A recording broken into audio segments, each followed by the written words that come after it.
Pagkatapos ng kapon, binaon ako sa hamon. Nais kong bumangon sa pangungot ng kapon. Alaga ko sa bukirin, palaging sakitin. Baboy, kambing at inahin, kulang sa vitamins. Ngunit buti na lang may King's Vita Plus. Complete essential vitamins, probiotics, minerals. Iliparin ko ang hangganan ng langit upang ang tagumpay aking makakamit. King's Vita Plus, ang aking hari. Ngayon aking alaga ay laging healthy. King's Vita Plus ka na, King's Vita Plus ka na, King's Vita Plus ka na. Ilipanin ko ang hangganan ng langit upang ang tagumpay aking makakamit. King's Vita Plus, ang aking hari. Ngayon aking alaga ay laging healthy. King's Vita Plus ka na, King's Vita Plus ka na, King's Vita Plus ka na. King's Vita Plus ka na, King's Vita Plus ka na, King's Vita Plus ka na, King's Vita Plus ka na.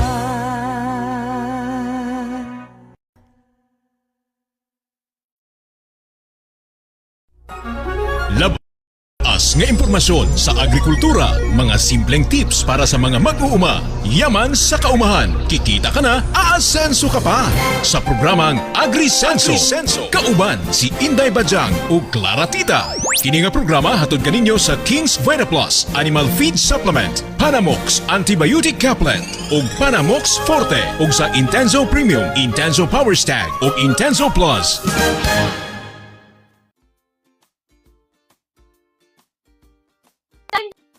Ang laki ng aking mukha. Wait lang, bakit yan, Kuya Willie? Welcome po sa ating panibagong araw ngayon sa ating chikahan sa agrikultura para po kayo ay umasenso kasama of course ang inyong Clara Tita. O ayan.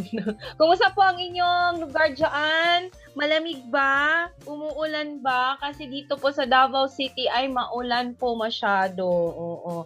Makulimlim at malamig po ang simoy ng hangin kaya po kailangan naka-jacket po talaga. Yan, uulit-ulitin ko, hindi talaga ako comfortable basta malamig. Ewan ko lang, tinatamad ako. Pero yun, kailangan nating bumangon at magtrabaho at kayo ay makachika sa araw na ito. Kumusta po lahat sa inyo? Saan po kayo ngayon nakatutok? Saan po kayo ngayon nanood ng ating programang Agrisenso sa Agrikultura? Maraming salamat po sa mga patuloy pong umantabay sa ating programa sa ating Facebook page. Okay? Sa Agrikultura Aasenso ka Facebook page. Ganun din po sa ating Ka-Farming Angat Ka. Ka-Farming Angat Ka Facebook page at later on po sa ating Regional News Group or RNG Luzon. Okay? Ako na pong muna ngayon ang mag-isa ha, pero later on po ay hahabol po sa atin si Inday Bajang. Meron lang po siyang emergency meeting ng kanyang paano ba natin yan? Yung kanyang sideline.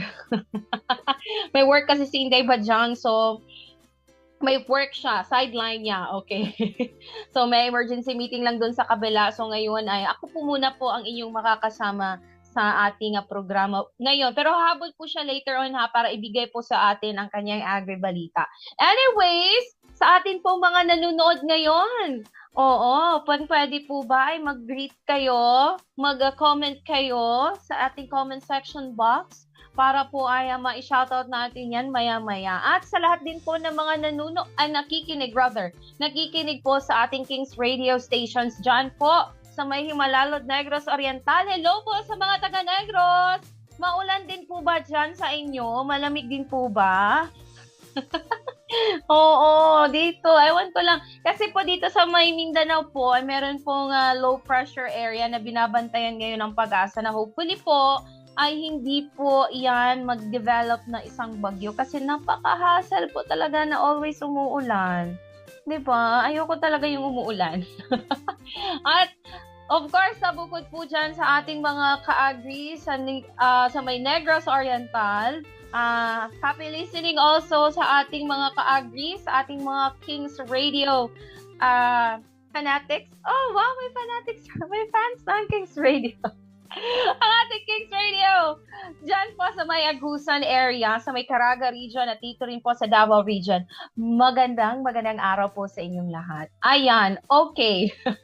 So, sabi ko nga po kanina na mamaya na po natin na maibigay sa inyo yung Agri Balita. Unahin po natin ang Agri Unique Chika for today.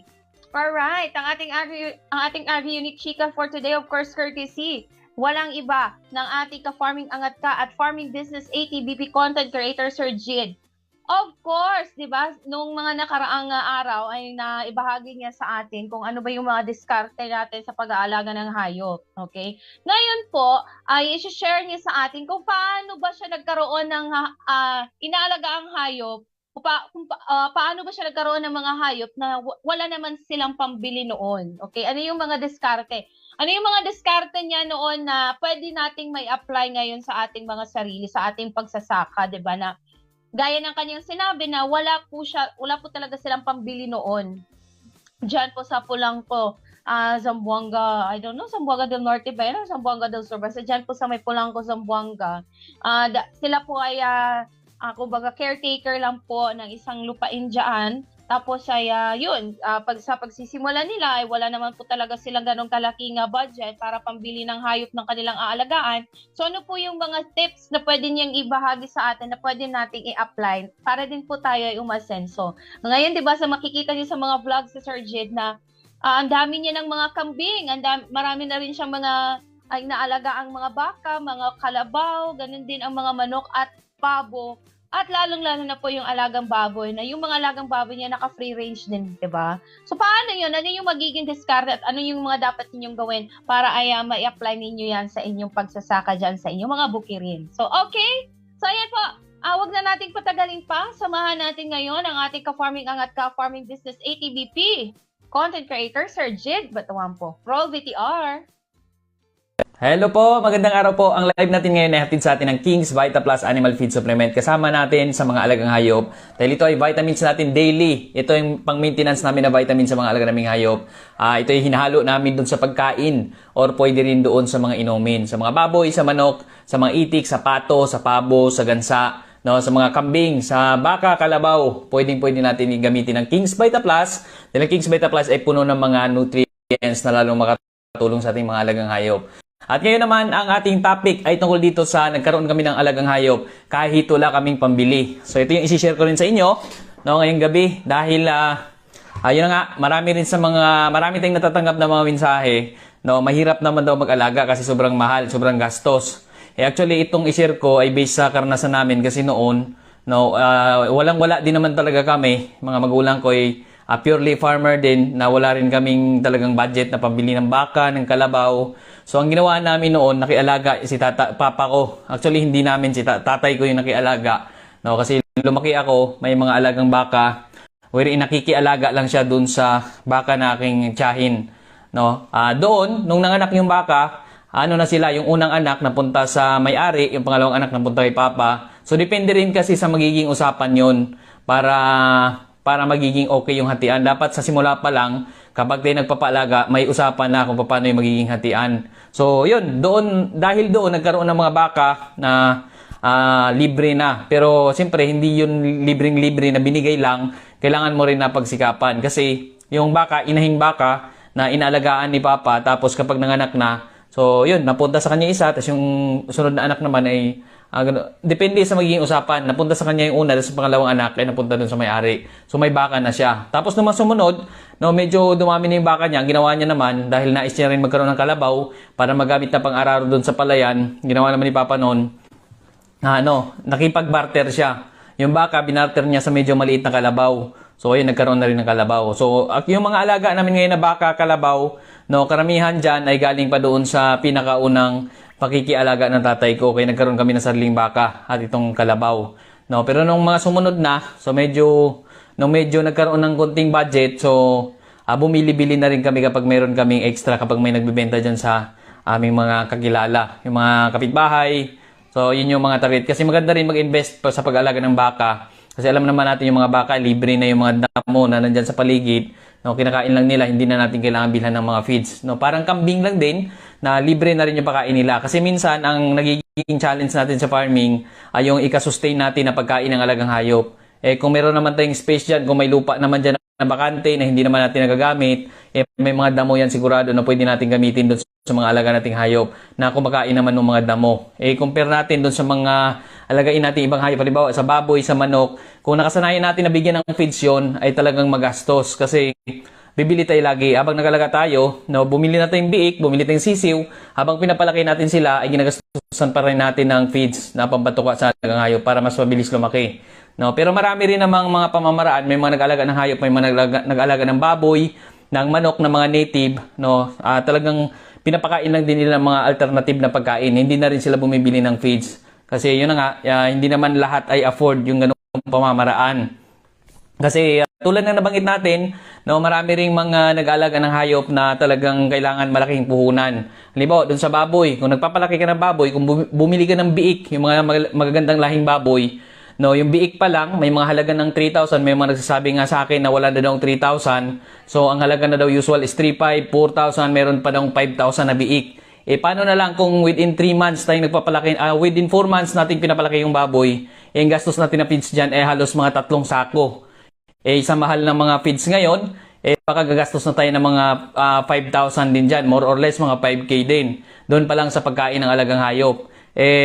May biik pa. Kung 3,000 lang yung biik, palagay natin, si 8,000 na agad yung puhunan natin sa isang biik pa lang na pinapalaki natin. Kung tayo ay umaasa doon sa mga patuka o binibili nating feeds. Although marami rin namang nag-aalaga ng baboy na talagang kumikita pa rin sila kahit naka-pure feeds sila kasi may iba rin silang diskarte na ginagawa. Halimbawa, doon sa kanilang market, ang ginagawa nila, sa market, direkta sa consumer yung ginagawa nila.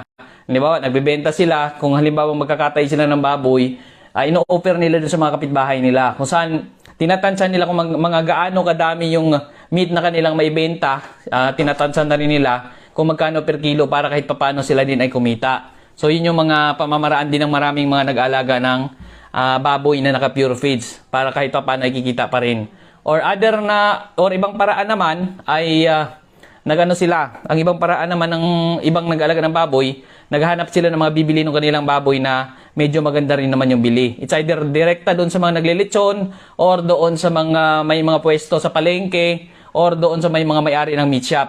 So may iba-ibang pamamaraan din. So shoutout muna tayo kay Sir Jun Roales Ales. Hello po sir, magandang araw sa inyo sir. Kay Sir Rex Aguila Andal, gandang gabi boss ka farming business at iba pa. Maraming salamat Sir Rex. Salute sa'yo talaga boss. Thank you so much Sir Rex Aguila Andal, magandang gabi po. So yon sa inyo lahat na mga nanonood sa atin ngayon, maraming salamat po. Yun yung mga pamamaraan din sa natin na pwede natin gawin, no, para kahit papaano ay yung mga wala pa masyadong hindi natin kaya na mag-alaga ng mga baboy na wala tayong budget o malaking puhunan. So doon muna tayo sa mga native. Ang unang gagawin natin ay mag-umpisa muna tayo sa kaunting alagang baboy at magtanim-tanim muna tayo. So ayun mga kangkong, it's either mga gabi, no, Madre de Agua, malaking tulong din yan para pandagdag na pagkain sa mga alagang hayop. Yun yung mga alam naman natin. So marami din kasi nagsabi, maraming mga siguro hindi pa nila kabisado.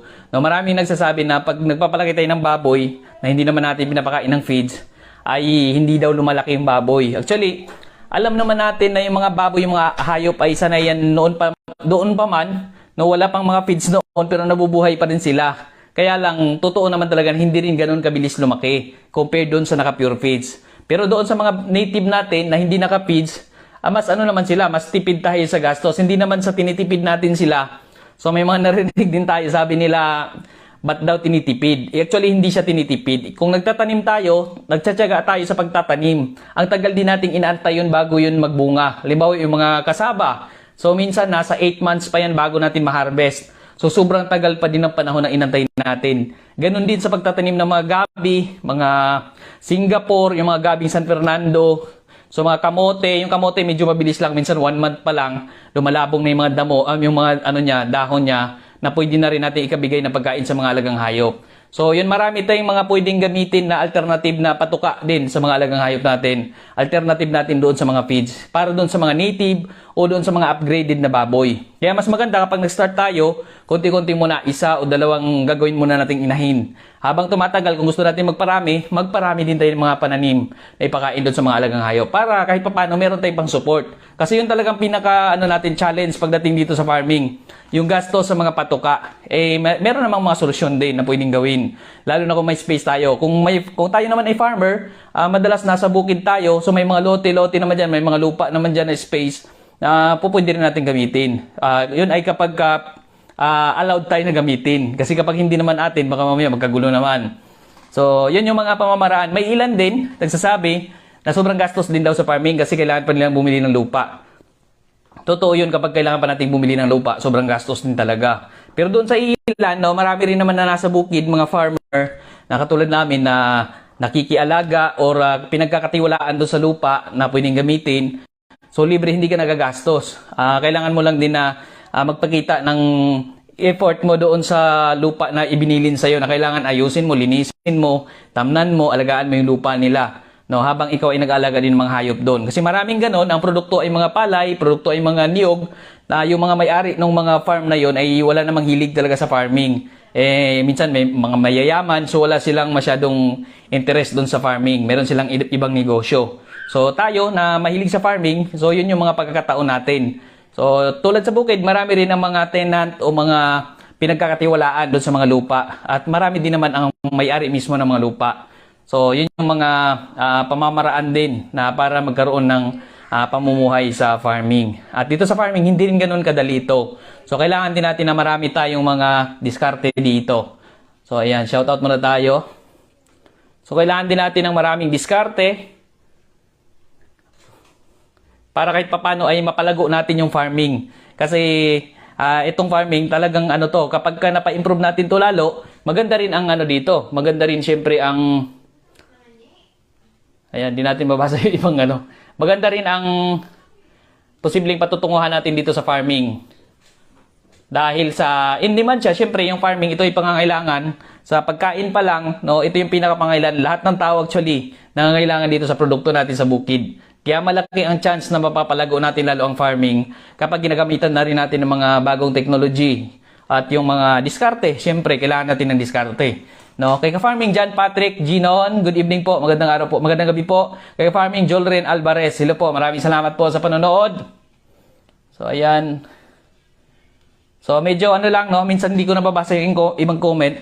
So ayun, yun yung mga pamamaraan din namin, no. At dito sa farming, no, kasama din namin itong King's Vita Plus sa mga alaga naming hayop. No, King's Vita Plus Animal Feed Supplement, na kompleto ito sa multivitamins, minerals, amino acids, electrolytes, essential elements, probiotics, calcium, D3, enzymes.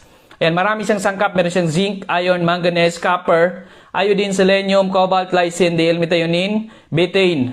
So, ano yun pa? Vitamin A, vitamin D3, vitamin E, vitamin K3, vitamin B1, vitamin B2, vitamin B6, vitamin B12, folic acid, pantothenic acid, biotin, niacin. So, napakarami niyang sangkap. Kaya napaganda niya rin doon sa mga alagang hayop. Ito yung ginagamit naming pang-maintenance na vitamin sa mga alaga naming hayop. Sa manok, sa baboy, sa kambing, sa baka, sa kalabaw. Yan, sa mga pabo namin, King's Vita Plus ang gamit namin. So, ayan, medyo hiningal ako doon So, yun yung mga pamamaraan din natin ngayon. Dahil alam naman natin na sa farming, marami ring mga pagsubok pagdating doon sa yung mahinang immune system ng mga alaga, mabilis magkasakit. So sa amin, ang ginagawa namin, pinapalakas namin yung immune system nila. Kasi minsan, kapag nagkasakit na yung alaga natin, pag nanghihina na, sobrang hirap pagalingin. No? So napapansin natin, maganon yung nangyayari minsan, napaparami tayo ng manok, tapos bigla na lang may sakit na dumapo, nagkakahawaan, so yun yung mga nagiging problema. Yun naman, kapag kailangan natin ng, kapag may sakit sila, itong King's Vita Plus hindi siya gamot. Ito ay nakakatulong lang din para palakasin ang immune system. Parang tayo nang pag nagtitake tayo ng vitamins, kahit paano lumalakas tayo at nagkaroon tayo ng dagdag na resistensya. So, ganun din ang purpose ng King's Vita Plus. Pero kapag sa panahon na may sakit yung mga alagang hayop, kailangan natin gamutin yon. Dahil ang King's Vita Plus ay hindi rin naman gamot. Ito ay feed supplement upang makatulong bilang pandagdag din sa sapat, upang makakuha yung mga alaga natin ng sapat na nutrisyon. No, hinahalo lang siya dun sa pagkain o inumin ng alagang hayop. Kapag may sakit, ginagawa namin, binibigyan naman namin ng gamot, depende sa sakit. Halimbawa sa manok, kapag sila may sipon, laway-laway, bulutong, kuraysa, foul cholera, halak, may mga ganang usual na sakit ng manok, binibigyan namin dyan ay Panamox Forte.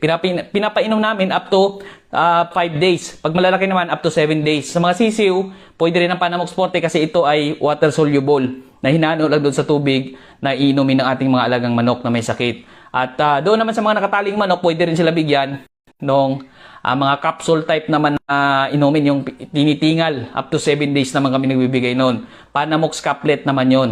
It's either of kahit saan doon, sa Panamox Forte or Panamox Caplet. Pang sisiw, Panamox Forte, dahil water soluble siya, pwede rin siya sa malalaking manok.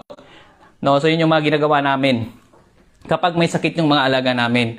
No, pero kahit papaano medyo hindi ganoon kabilis magkasakit yung alaga namin, bihira lang din nangyayari 'yon. No, kahit na ditong bagong nitong mga nakarang linggo, kung pansin natin sa Buanga del Norte ay tadtad ng mga baha yung mga area namin. Madalas sunod-sunod na ulan sa Zamboanga del Norte kasi nandito yung farm namin. So, hindi pa rin naapektuhan yung mga alaga namin. Hindi sila nagkasakit, hindi sinisipon dahil na siguro din doon sa ginagamit namin. So, siguro ang sabi ko kasi ito ay ginagamit namin tuloy-tuloy. Pero hindi ko pa rin masasabi kung hindi magkasakit yung alaga. Dahil ito naman ay talagang nakakatulong lang para mabigyan sila ng sapat na nutrisyon. So, kahit papano, pinapalakas ang immune system nila, no, para hindi sila maging mabilis ma-stress at syempre masisigla sila dahil na rin doon sa mga sangkap nito. Yan. So yung mga nababanggit natin kanina, multivitamins, minerals, amino acids, electrolytes, essential elements, calcium, D3, enzymes, probiotics, at napakarami pang sangkap. Ang King's Vita Plus, registered din siya sa Bureau of Animal Industry. Kaya nakakatiyak kami na yung masangkap na ginagamit dito ay pasok mismo sa standards ng Bureau of Animal Industry. Kaya ito yung ginagamit namin. Ito ay nabibili sa mga agri-vet stores at meron din dito. Meron din through LBC online COD. No, pwede kayo mag-PM sa amin, pero pwede kayong lumapit sa mga agri-vet stores, mga poultry supply, at pwede kayong magtanong doon para hindi na kayo gastos sa shipping fee. Yan. King's Vita Plus Animal Feed Supplement na pwede natin sibukan na pandagdag sa nutrisyon na kailangan ating mga alagang hayop. Mga mas matataas na nutrients na kailangan nila.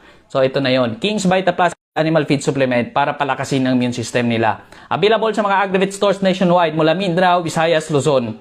So, ayan. May ilang area lang, ongoing yung distribution, kaya may ilang lugar din na wala pa. So, marami rin nagmensahe sa akin, doon sa area nila wala pa, so dito sila nag-order, pwede rin kayo mag-PM sa amin. Dahil pwede rin namin ipadala cash on delivery via LBC. So, ayan. Mabilis lang din dumadating, madalas 2 days, 3 days, so depende rin. No? Makakarating na agad yung inyong order. So, ayan. King's Vita Plus na gamot, na vitamins. Hindi gamot, ito ay vitamins sa mga alagang hayop. Doon naman sa mga manok natin, kapag sila ay may mga kapag sila ay nais nating purgahin o masyadong mapapayat na, gusto nating purgahin, mga manok, pabo, ang ginagamit namin pampurga dyan ay itong Worms to Go. Worms to Go yung brand niya mismo. Yung Worms to Go, meron siyang albendazole at praziquantel na nahalo. So hapon sa kami nagbibigay dun sa mga alaga naming manok. Pagkatapos nilang gumala or nandun na sila sa kanilang area, no, sa kanilang bahayan, so doon namin pinupurga isa-isa. Tapos tulog na sila. Kinaumagahan, kain na ulit sila. So, yun yung mga pamamaraan din namin. Sa 2 kilong manok, pababa, kalahati lang ng Worms to Go binibigay namin.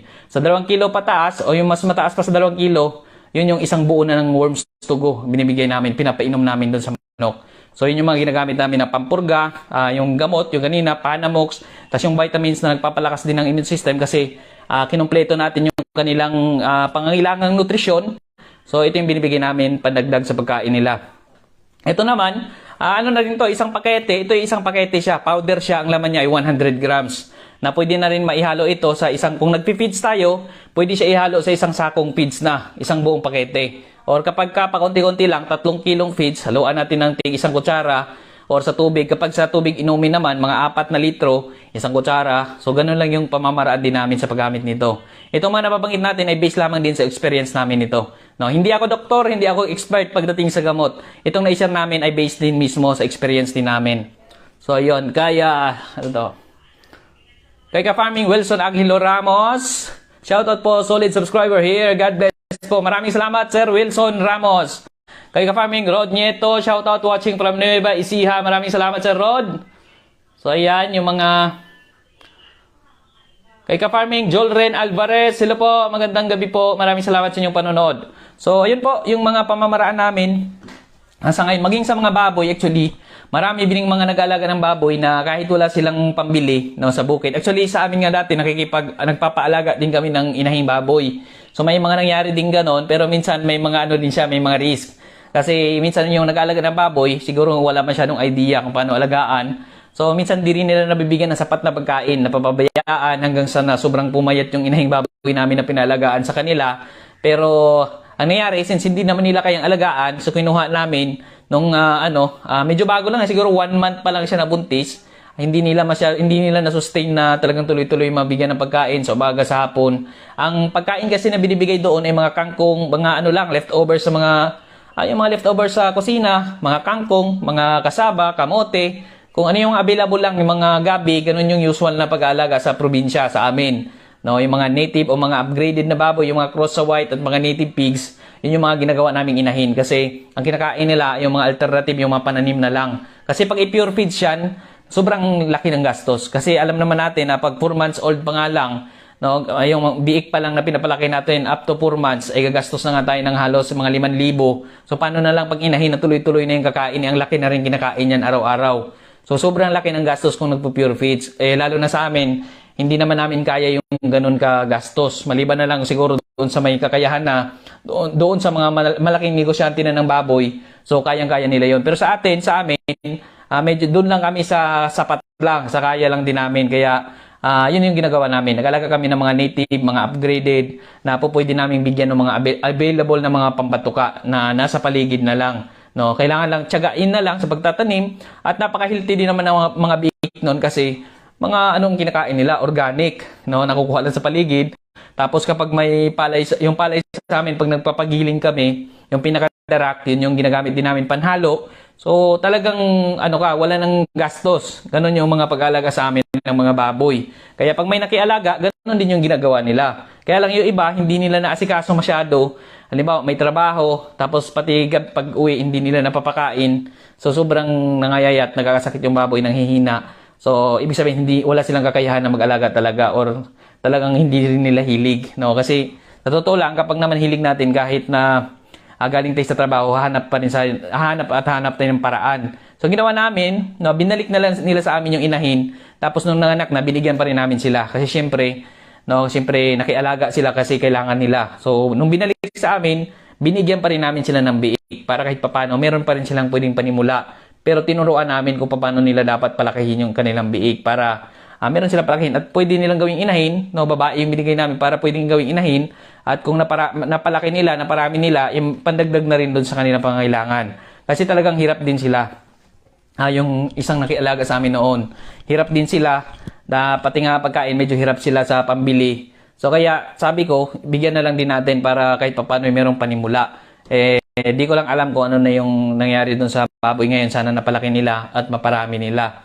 So, yun yung mga pamamaraan sa bukid na kahit paano, kahit wala tayong ipambili ng biik, so nakikialaga. No? Marami rin mga nakikialaga, maging mga kapitbahay namin noon, no, nakikialaga din sila ng baboy. So, nung nagkaanak, nagkaroon sila ng parte. So, nagkaroon sila ng sariling baboy na hindi sila gumagastos. Kailangan lang talaga ng sipag, tiyaga. Kasi matrabaho din naman talaga kapag meron kang alagang baboy. So, number 1 dyan, kapag meron kang gabi, may kamote ka na, may source ka ng kasaba at gabi, so kailangan mo yung kunin, tapos lulutuin mo pa yan, no? Matrabaho talaga siya. Yung pagluluto naman, hindi mo naman kailangan ng gasol sa probinsya. Alam naman natin yung mga niyugan area, nandyan yung dahon ng niyog na nalalaglag. So, lang yun, yung mga dahon ng niyog mismo ang ginagamit na pangdupong o yung ginagamit na Tagalog nito. Ginagamit siya na panggatong. So, yun yung mga ginagawa. Or yung mga makakahoy na patay na mga kahoy, yun yung usual na ginagamit na pandupong doon sa probinsya. Kaya talagang lahat ng ginagamit doon sa pag-alaga ng baboy ay hindi magastos. Ang talagang dagdag lang na konti ay yung vitamins kasi para palakasin din yung immune system. Dahil nabibigyan natin ng sapat na nutrisyon yung mga alagang hayop. So, ganun ang mga pamumuhay din namin sa probinsya. No, so may mga ganon. At maging manok nga, nasubukan din namin mag-alaga ng manok na libre din. No, nakialaga kami, dinalhan kami ng pinsan ko dati ng manok doon sa bahay inalagaan kasi doon sa area nila medyo wala nang space yung mga manok. Sa amin kasi naka-free range ang manok dati. No, so dinala niya doon. So yun ang kinulong muna pagdating, sinanay muna namin yung manok doon sa area. Tapos mga ilang araw, pinakawalan. So yun, nandun na yung manok, paikot-ikot. Tapos nung nagkaroon ng sisiw, nung nangitlog na at napisa na, tapos nung naging tali na, o yung naaawat na yung mga sisiw niya, so doon naghahati na rin kami. So nakukuha na nila yung inahin, yung ibang mga sisiw, naghati kami. So meron kaming part sa amin na sisiw. So libre din sa amin yun, nakalibre kami ng mga sisiw. So ganun lang talaga sa bukid din, no? Ganun lang din sa probinsya. Minsan nasa samahan lang din, no? Tulungan lang din. So nagkakaroon tayo ng mga alagang hayop kahit na hindi naman talaga tayo gumagastos. Tapos ganun din sa lupa. No, marami rin mga nasa bukid na wala namang sariling lupa, pero nakapag-alaga din ng mga hayop dahil nag-tenant, sila ay katiwala doon sa lupa. Dahil marami ring may-ari ng lupa na wala naman ding hilig talaga sa farming. May mga malaking negosyo na sila, namimili sila ng lupa pero wala silang hilig, so naglalagay sila ng tao doon sa kanilang lupa. So may mga ganong pamamaraan. Huwag lang natin agawin yung kanilang lupa. So yun yung mga sa bukid, marami talagang mga maraming mga chances. Siguro ito rin ay nakadesign para din doon mismo sa mga passionate sa farming. Kaya huwag tayong mawalan ng pag-asa. No, marami kasi mga nagsasabi na parang wala daw pag-asa kasi nga sobrang mahal daw bumili ng lupa. Huwag tayong mawalan ng pag-asa. Kung passion natin, kung hilig natin, magagawa natin ng paraan yan. Dahan-dahan lang yan. Malay mo, balang araw ay mararating din natin yung ganong klaseng pamumuhay. Pero pagdating doon, hindi rin ganun kadali itong farming. Kasi marami ka pa rin challenge na pwedeng pagdaanan dito. Hindi rin ganun kadali na mag-alaga ng hayop, na pag may hayop ka na ay mabubuhay ka na. Dahil kapag kaunti lang yan, hindi pa rin talaga yan makasupport sa mga pangangailangan natin. No, maliban na lang kapag tayo nagtanim-tanim ng gulay, libre pang kain, libre pang ulam, tapos meron tayong manok na nangingitlog. So yung itlog pang ulam din, tapos nakikiani tayo, or kapag may palayan yung space natin, so may kanin tayo, may ulam tayo. Ang atin na lang isipin ay yung mga panggastos naman sa pag-aaral, no, sa pambili ng mga sabon. So ganun sa amin, ganun ka-importante noon yung pambili ng mga sabon kasi pamumuhay namin, hindi kami naubusan ng kanin, hindi kami naubusan ng ulam. Ang kulang lang sa amin dati yung mga pambili ng sabon, pambili ng toothpaste, mga ganong klaseng pambili. No, kailangan namin ng pera doon. Pero pagdating sa pagkain, andyan na, kompleto na. Kaya po pwede naman nating palaguin. Diba? Kapag dahan-dahan nating ginagawa, palaguin natin yung farming para habang tumatagal, kapag naparami na natin, kaya na makasustain doon sa mga pangangailangan, no, doon sa pangangailangan ng alagang hayop at doon sa pangangailangan din natin sa bahay. So, yun yung mga sa farming, no. Actually maraming mga pwedeng gawin na marami ding mga challenge sa pwedeng pagdaanan. So, yun yung mga sa akin, yun yung solusyon na nakikita ko na maganda habang tayo nag-alaga ng hayop, konti-konti muna. Start small lang tayo. Na habang tumatagal, no, napaparami natin, no, at hindi pwedeng asahan muna natin yun. Parang negosyo lang din yung mga nagninegosyo. Pag may business sila na nilalagay, hindi nila inaasahan agad yan na dyan nila kukunin lahat ng gastos. Madalas yan yung pinapalago muna nila. Parang sari-sari store. Kung nagtayo ka ng sari-sari store, hindi mo pwedeng doon lahat kukunin na panggastos mo sa bahay. Kailangan meron ka pa rin ibang pumapasok na income. Halimbawa, kapag ikaw yung nag-farming, simula ka pa lang, kung may trabaho ka naman, so work ka muna tuloy-tuloy. Habang hapon at umaga at hapon mo namang alagaan yung hayop mo. At yung mga pananim mo, tanim-tanim ka, no, habang ikay nagtatrabaho, kasabay yon. Kasi minsan yung mga alagang hayop, syempre, kung kaunti pa lang, minsan lab na lab natin sila, gusto natin silang bilhan pa rin ng feeds, so kailangan natin ng panggastos. Habang tumatagal yon, habang pinaparami natin, kailangan na rin natin mag-isip ng dagdag na source natin ng mga pampakain sa kanila. Halimbawa yung mga asola. Ito asola, di napakaganda rin ito. No? Actually, ito yung next project ko. Ito yung ginagawa namin ngayon.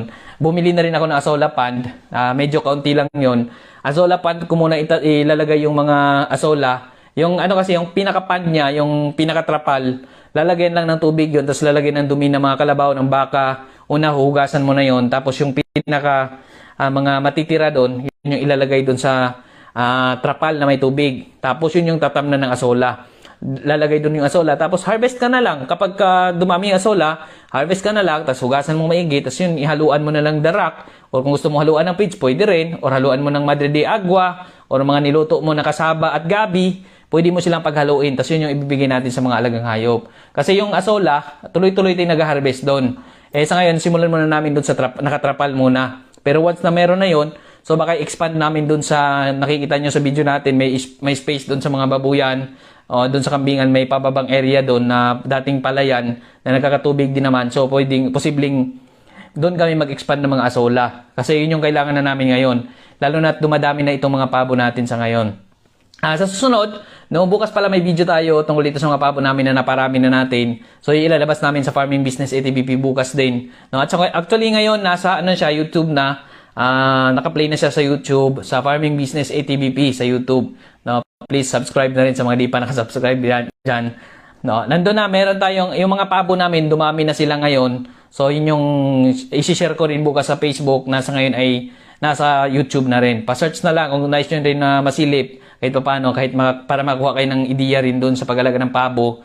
No, search nyo lang Farming Business ATBP sa YouTube. So yun, nag-promote na rin ako. So ayun, yun yung mga pamamaraan din natin sa farming, no? Yung mga kailangan lang din kasi natin dito talaga, diskarte. Kasi kapag tayo titingnan lang natin yung sarili natin na meron tayong pigiri, titingnan lang natin as business, medyo mahirap talaga. Kung sabihin natin na magtayo na akong pigiri, bibili akong biik, tapos meron naman akong pabiling feeds,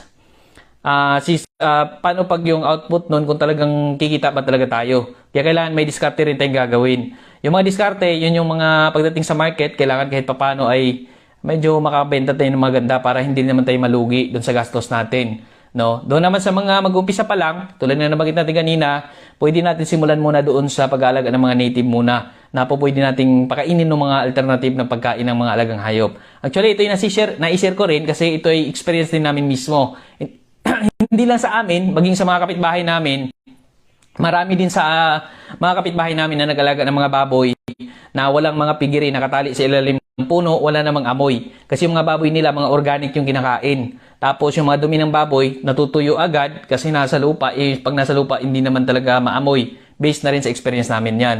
No? Hindi natin mapiplease lahat. May iba nagsabi na hindi daw, pero sa amin kasi, based experience namin, hindi talaga ganun ka, hindi tulad ng pigiri. Kapag nakapigiri, naiipon yung mga dumi ng baboy, tapos naka-feeds pa sila. Siyempre, yung mga feeds may synthetic, no? So, yung amoy ng mga dumi ng baboy, iba, compared doon sa mga naka-organic lang talaga kinakain. Ito ay base experience ko. Mula bata pa ako, hindi ko lang alam kung immune lang ako, pero mula bata pa kasi ako, no, lumaki ako na may mga alagang baboy na nakatali doon sa likod bahay namin, sa mga kapitbahay namin, may kanya-kanya mga alagang baboy na tinatali doon sa ilalim ng mga puno. No, yung mga inahing baboy. Wherein ang pinapakain lang ay yung mga nababanggit na natin ng mga darak, mga kamote, kasaba, na dati pa wala pang Madre de Agua. Isa rin sa magandang pampakain sa baboy at pwede natin itanim itong Madre de Agua. Din yung mga dahon nito ay napakataas din sa protina at marami pang mga mga magagandang makakatulong dun sa mga alaga nating hayop. Madre de Agua, no? Madre de Agua, maging mga mais ay malaking tulong din yan dun sa pag-alaga natin ng hayop. So, yun yung mga may share muna natin sa ngayon, no? At ito, inulit natin, King's Vita Plus Animal Feed Supplement ang ginagamit namin para sa mga alaga naming hayop para palakasin ang kanilang immune system. Dahil ang King's Vita Plus, kompleto na siya sa mga marami na siyang mga sangkap, kompleto na siya sa mga makatulong lalo sa magandang nutrients sa ating mga alagang hayop. Dahil meron siyang multivitamins, minerals, amino acids, electrolytes, essential elements, probiotics, at napakarami niya pang sangkap na lalong makatulong sa mga alaga nating hayop. At ang mga ang paggamit nito ay napakadali lang, pwedeng ihalo doon sa tubig inumin, pwede rin ihalo doon sa kanilang pagkain. At nandito na rin sa likod mismo ang mga instruction para mas madali sa atin. So, ayan. King's Vita Plus Animal Feed Supplement, rehistrado sa Bureau of Animal Industry sa numerong VDA PM 18099. Kaya sa mga gusto rin magkaroon ng alagang hayop na talaga mabibigyan natin ng sapat na nutrisyon, subukan na rin natin itong King's Vita Plus Animal Feed Supplement na nabibili natin sa mga Agrivet stores nationwide. Mindanao, Visayas, Luzon na mga Agrivet stores, mga poultry supply, mga bilihan ng feeds. Pwede tayo mag-inquire dyan ng King's Vita Plus Animal Feed Supplement. So ayun, yun lamang po muna sa ngayon. Maraming salamat po. Thank you po. Happy farming po.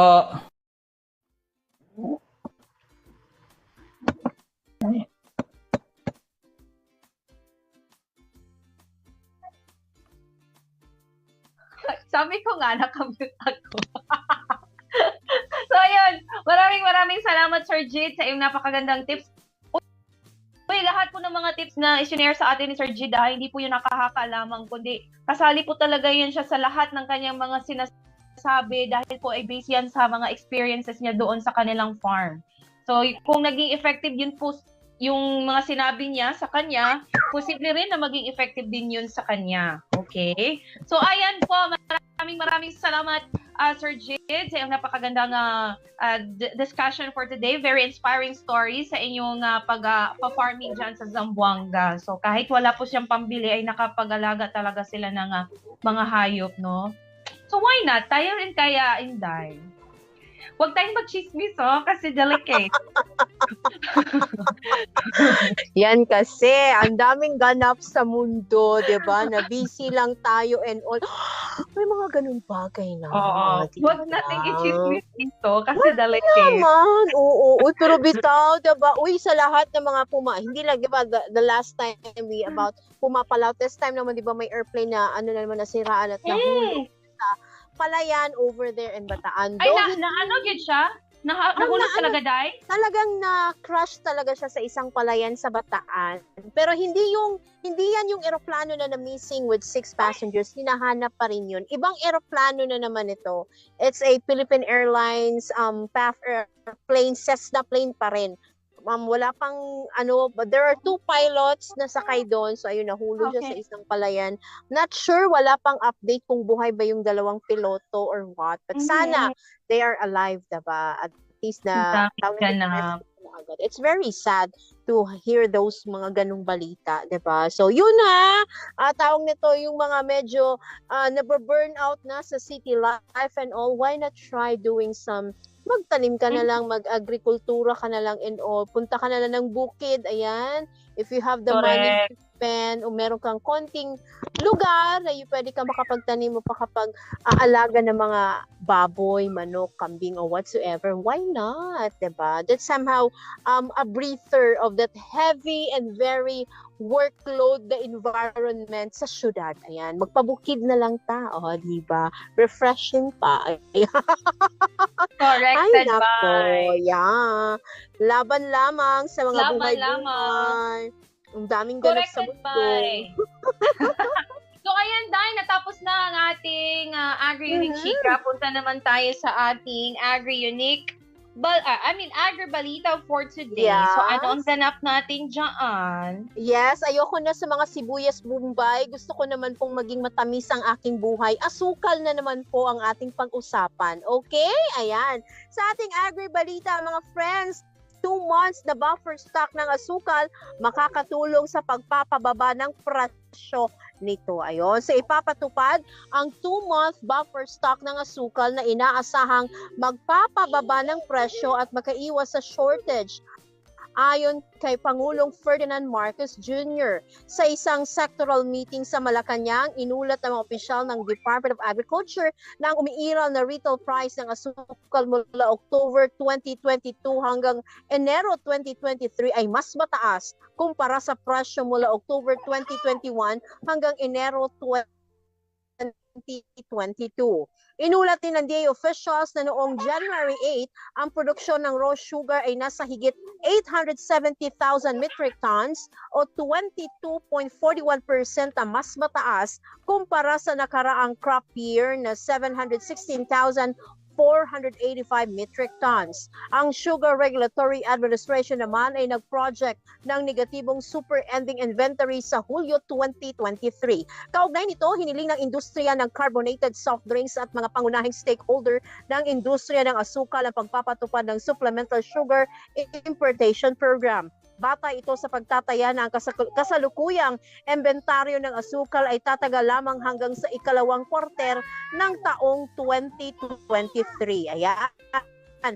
Una nang irekomenda ng DA at ng SRA ang pag-angkat ng hanggang 450,000 metric tons ng asukal kasunod ng tagubili ni Pangulong Marcos na panatilihin ang 2 buwang buffer stock ng asukal at ibaba ang retail price nito. Dagdag pa rito, para mas makatulong din ito sa pagpapababa ng presyo ng asukal, inaprobahan ng DA ang pagbibenta sa Kadiwa stores ng 80,000 bags ng mga nasamsam nilang asukal. So ito yung mga asukal na illegally na ipinasok sa Pilipinas kung saan parang ibinebenta na lang sa kadiwa stores on a cheaper price. So ito ay halagang 70 pesos kada kilo sa pag-aproba ng mga kinaukulang ahensya tulad ng Department of Finance at SRA. So samantala, nilikha naman ng isang Sugar Council na binubuo ng Sugar Planters Federations upang talakayin ang policy recommendations ng gobyerno para sa industriya ng asukal. So nagkakaproblema tayo sa sibuyas na pula, sa bawang, sa itlog. Ngayon balik tayo sa asukal. So good thing, maganda rin yung strategy na before maubusan ng supply, merong extension or may buffer, kumbaga. So there is a 2 months buffer stock ng asukal natin para maiwasan yung tawag nito pagsasabi na kulang sa supply o baka magka-darafa na naman sa merkado kasi nga kulang sa supply, magmamahala na naman ang presyo. It's a good initiative as well na yung mga tawag nito mga na-confiscate na mga illegally o mga illegal na asukal na ipinasok sa bansa is maibenta sa mas murang halaga, di ba? Kesa naman masayang, sunugin o anong pwedeng gawin nila for that, better ibenta na lang on a cheaper price, maging happy pa ang mga consumers natin na may mabibili sila on a much na mababang presyo. So sana man lang those imports, actually may mga ini-import tayong asukal, dumating ang ilan, I'm not sure kung kumpleto na ba yun, but so far hindi naman siguro ganun ka worse na and all yung problem natin with the sugar right now kasi medyo tamahimik na rin, diba? Parang ganun lang. Tapos after that one, yung sibuyas na naman, you know. So at least may mga preparation now of the 2 months, the buffer stock para makatulong naman is di masyadong tumaas ang presyuhan ng mga sweetness overload nating friends dyan, ng mga asukal natin sa merkado. So ayun. So take note ha. So sibuyas na pula, so nagsimula na naman sa bawang, may itlog, may asukal na naman tayong aabangan. Okay? So ganyan po talaga ang teleserye ng ating buhay, mga kaibigan. Yan po ang ating agri-balita ngayong hapon, mga Marites kong friends. Ayan. So take note ha, right now pala sa latest ng ating weather, ayan, mag-weather tayo. LPA is found here in Davao City. So expected po talaga yung mga pag-ulan-ulan natin right now. Kaya nga yung mga ibang lugares nagsuspend na ng mga klase until further notice para din sa tawag nito, safety rin ng mga estudyante natin. So bakit doon sa ibang lugar, ibang region nagsuspend na ng klase and all, ang Davao City hindi pa. Yung mga estudyante natin sa Davao, mga immortal. Storm-proof yan sila, Day. Mga waterproof and rainproof yung mga bata natin dito. Oo. But anyway, ayan, saan ba yun? Wait, kawawa, Day ha, kasi, usually kasi dahil umaalis kami dito sa office mga 5 p.m. So, mayroon yung main highway kung saan may mga estudyante, yung mga malapit kasi sa paaralan. Marami talagang mga estudyante, Day, ang matagal kasakay. Kasakay, yes. That's very... Tapos ulan, napaka-hassle yan sa part nila. Masyadong traffic talaga dito sa Davao and of course. Sobra. Yung mga sasakyan nila, mga PUJ, wala, puro puno. So, mahirapan talaga sila na makauwi. Punuan and all. Correct. So, yan. I remember before nung nag-aaral pa tayo ng elementary high school, yung oras ng pag-uwi natin is nasa 4:00. Sana may mga ganun na mandate within school, no? Pag nakikita na medyo pangit yung panahon, the students can be allowed to go home early. Diba? At least man lang hindi ma-stuck sa traffic or hindi sila magkaagawan sa mga ibang pasahero with sa mga jeepney sa sasakyan. Like, we say, medyo makulimlim na, 3:00, pwede naman sigurong umuwi na, diba? At least for the safety of the children. Imagine going So, save. Anong ginawa ni Brie? Gusto niya pong ipasirado yung pinto. Ayan, I just don't know why. Kaya nag-iiyak siya. Tingnan niyo yung mukha ng bata dyan sa gilid. Ayan. Pakiklaim po ang batang ito at nakaibenta ko po ito online. Charot. Hoy! Wag! Pakiklaim siya, bad na nanay no. Nag-welcome. I love you. Nag-welcome sa Jeppet Region 11. Aray ko. Yes po. So ayun na. So sana ganun, teachers can have that prerogative to end up the school earlier, 'di ba? Para at least man lang di na ano sa ulan ang mga bata. Kasi nga nakakaawa talaga. Naging estudyante din po kami at na-experience po namin yung sumakay ng mga goat-goat na mga jeep, maglakad na lang pauwi kasi wala talagang masakyan, 'di ba? So, very sad for the students. May baha pa and all. So, ayun. Kasi yung LPA na nakita dito sa tawag nito sa Davao City is located, wait, saan may eksaktong lokasyon with all the numbers para maano natin. It's 575 kilometer east of Davao City. Ayan.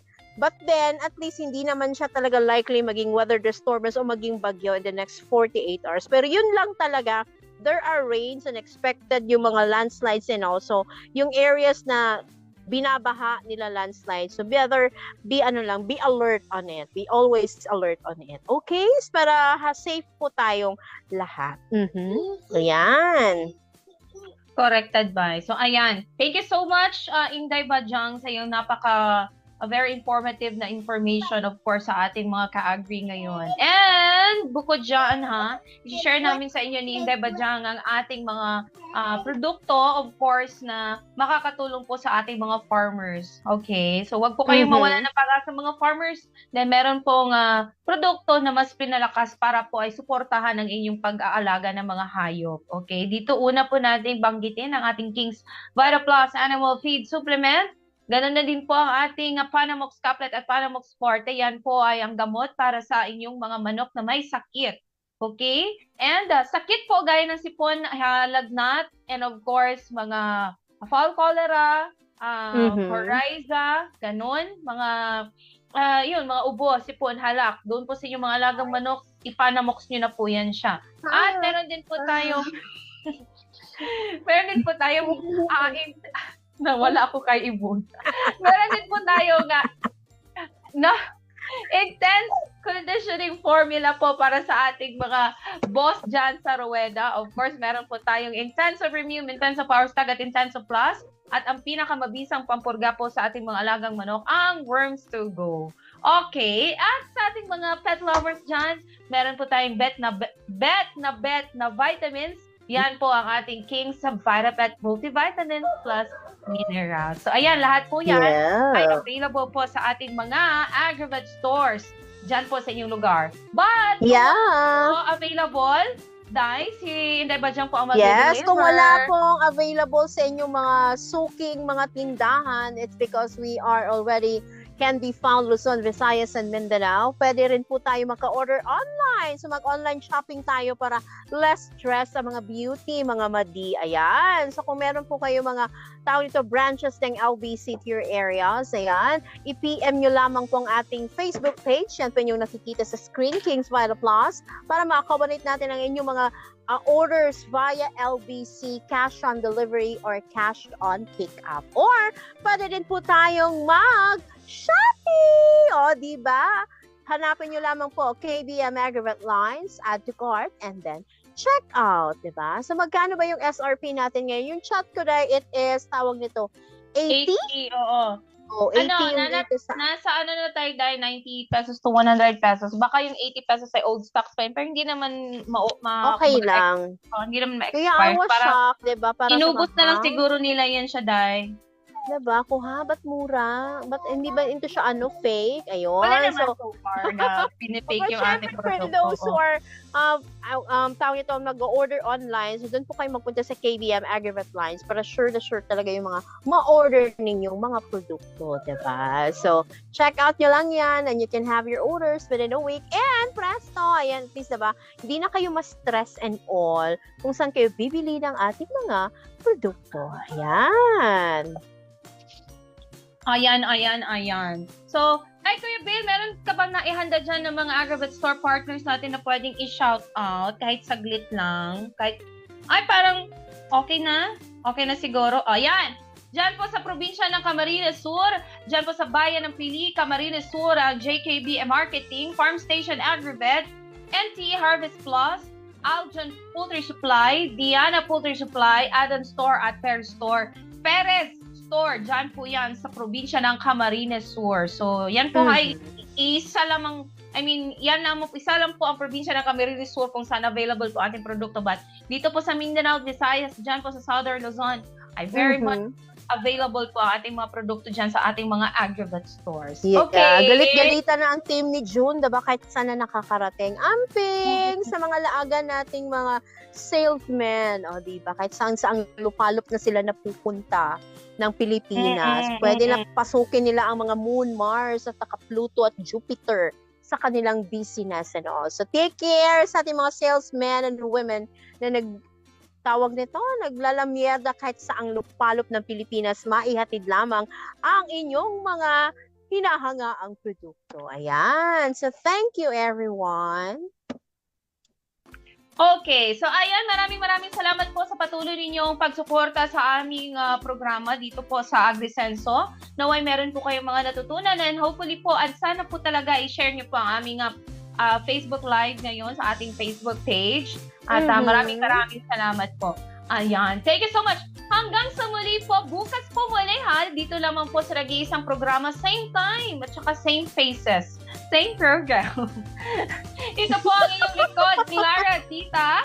And this is Inday Bajang. Daghang salamat. Luzon, Visayas, Mindanao. Ito po inyong programang AgriSenso sa Agrikultura. Aasenso ka. Bye! Bye, everyone! Good all the time! Yes. Labas nga impormasyon sa agrikultura, mga simpleng tips para sa mga mag-uuma. Yaman sa kaumahan, kikita ka na, aasenso ka pa. Sa programang AgriSenso, kauban si Inday Bajang o Clara Tita. Kini nga programa hatod kaninyo sa King's Vita Plus Animal Feed Supplement, Panamox Antibiotic Caplet ug Panamox Forte ug sa Intenso Premium, Intenso Power Stag ug Intenso Plus.